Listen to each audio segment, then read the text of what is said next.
Hey everybody, it's Brandon from the Bantu Sun. Thank you so much for joining today. So, I came across a story and I had to share it with everybody.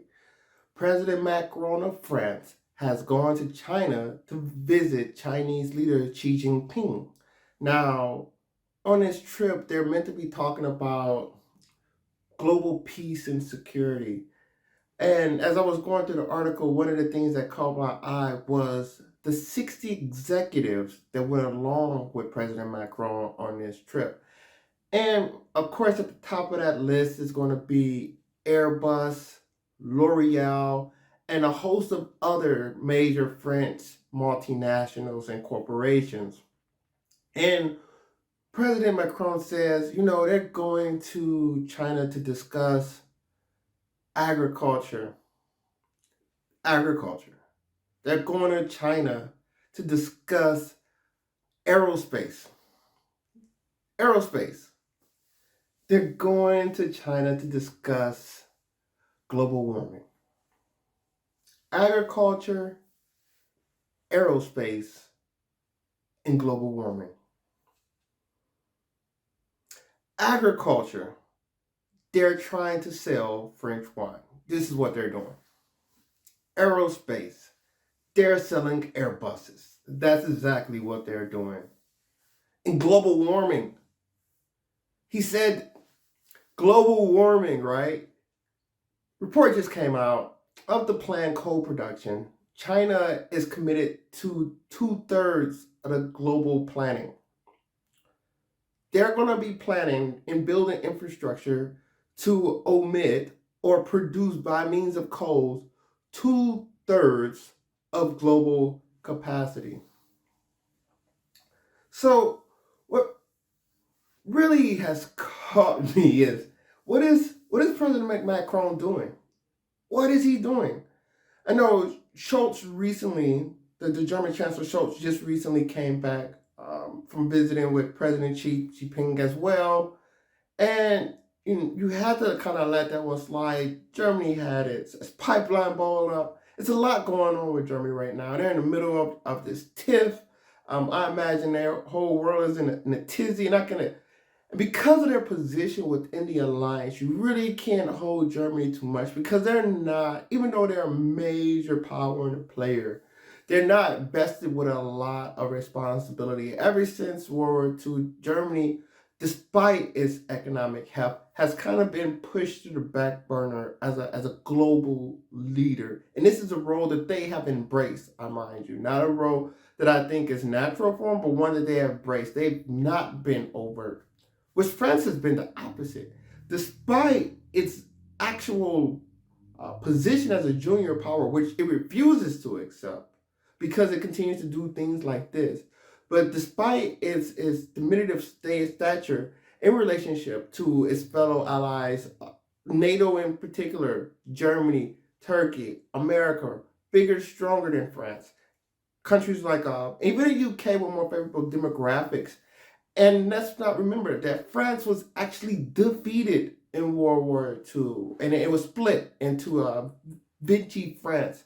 So not the Nazis occupied France; they walked the streets. So they were actually in French leadership had to actually leave France to continue on operations because France was defeated on the battlefield. But despite this, France still puts itself as a leadership position. It's in the UN Security Council, and it's supposed to be a major ally of the West. But they go and they commit acts like this, and they say they want to talk about global peace, and they're open to Chinese 12-point plan for peace. Not so much the plan itself, but they're open to Chinese leadership, which has came out with a 12-point plan, but they're open to the Chinese proposal of bringing both sides to the table, Russia and Ukraine, to help sort this mess out. All while Taiwan's leadership is meeting with American officials. I think it's the disloyalty of it all that I think caught my attention. The disingenuous nature. While the U.S. is occupied trying to get things sorted over keep China out the war, get Ukraine defended. France is over there trying to make trade deals and gain favor with the Chinese. Macron thinks he's Metternich, right? He thinks he's negotiating the peace of Europe. Macron is Neville Chamberlain negotiating the surrender of Europe. And I don't see how one can step away from that line of thinking. France could be doing anything in the world right now with its health, with its resources. Great example. While Macron is over there, President Macron is over in China kowtowing to the Chinese Communist Party, China's Communist Party. When is the last time he went to Mali or Burkina Faso, in the heart of Francophone Africa, and say, we've been here for centuries, and you guys are going through a tough time. This is the heart of a lot of the terrorism and the Salafist militants, that activities that are going on in Africa.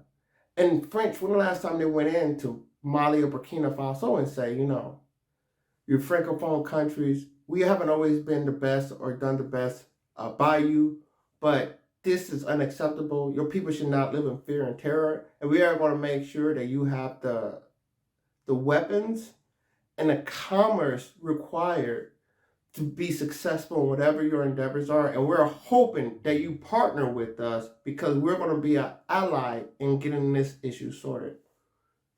He's not doing that. He's not building up the Francophone African markets for French people. He's not taking Airbus and L'Oreal down to Mali and Burkina Faso. And I think that's you could say, well, look at China, look at the market size. Do you think China wants to buy French planes, or do you think China wants to make its own planes? Do you think China wants to buy French makeup or get French makeup, but in conjunction, it has its own aspirations to create its own makeup, its own global makeup brands? And that's the difference, right? You can go to West Africa, you can take your companies there, and you can build a partnership. This is not a partnership that France is building with China. This is a degree of acquiescence. This is not equal footing.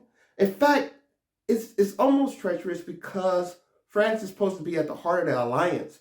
Considering what the West has done, putting a protective shield over France. After World War II, I wouldn't even have France at the table because the Germans had already invaded France. But the West did that. They stood by France. This whole catastrophe in Libya was the West standing by France. And it's not about taking sides, but it's just the level of what I would say disloyalty. I can say disloyalty. But it speaks to these alliances not being infallible.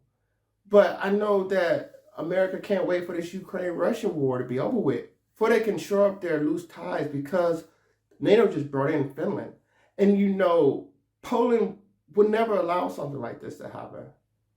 And for France to be an older member of the alliance and behaving like this with its stature, I think some people in the alliance might find it concerning, whatever it may be.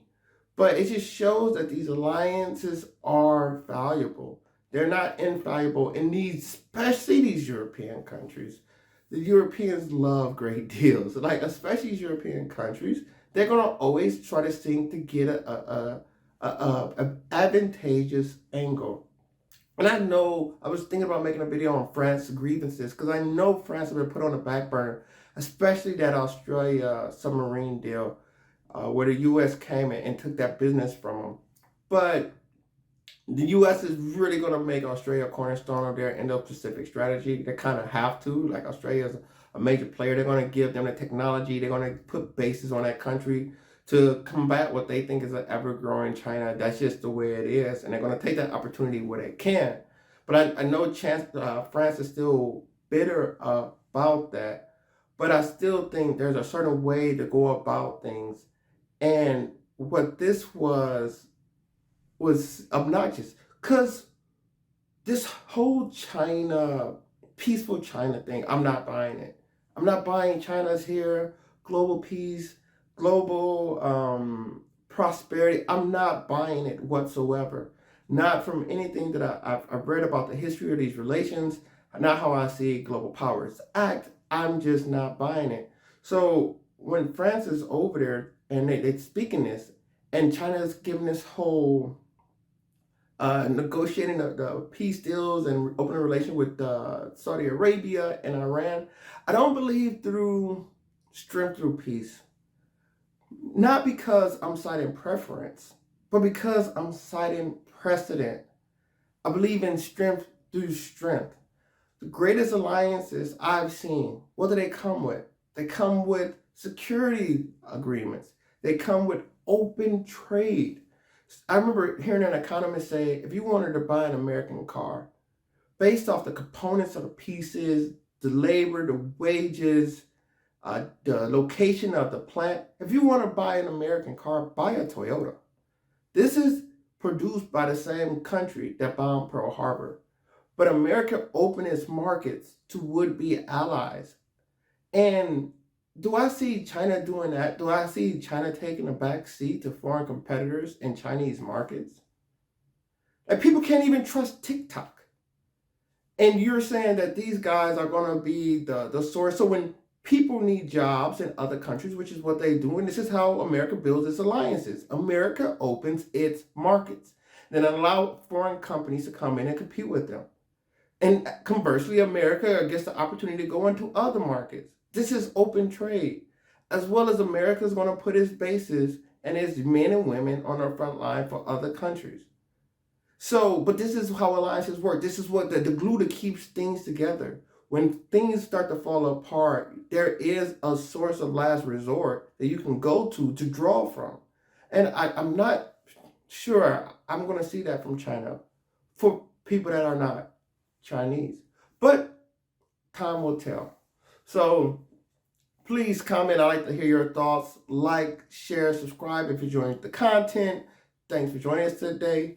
Till next time, take care. Bantu up.